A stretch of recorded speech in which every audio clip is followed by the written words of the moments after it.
वर्षभर टिकणारे चटपटीत अशी मसाले कैरी कशी बनवायची हे आपण या ठिकाणी बघणार आहोत.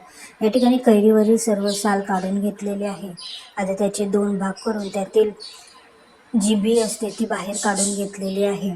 आता आपण याचे आपल्याला पाहिजे त्या पद्धतीने उभे किंवा गोल कसेही तुम्हाला पाहिजे तसे काप करून घेतलेले आहे.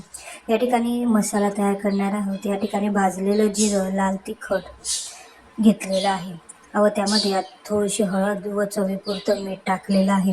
आता मिक्सरमधून छान असं मिक्स करून घेतलेलं आहे. जिरं बारीक करून घेतलेलं आहे. आता आपण जे कच्चे कैरीचे काप तयार करून घेतले आहे त्यावर हा तयार मसाला आपण टाकलेला आहे. तयार मसाला टाकल्यानंतर आता त्याला छान आपण मिक्स करून घेतलेला आहे. या पद्धतीने मिक्स करून घेतल्यानंतर आता आपण त्याला उन्हामध्ये 2 दिवसासाठी वाळवण्यासाठी ठेवलेलं आहे. या ठिकाणी आपण पाहू शकता आता आपलं छान असे कच्ची कैरी ही वाळवून झालेली आहे. तुम्ही ही वर्षभर देखील छान पॅक डब्यामध्ये ठेवू शकतात. खाण्यासाठी छान असे चविष्ट तयार होते.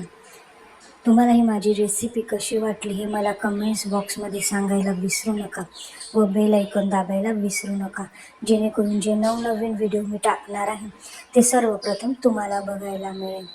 Thank you. Thank you so much.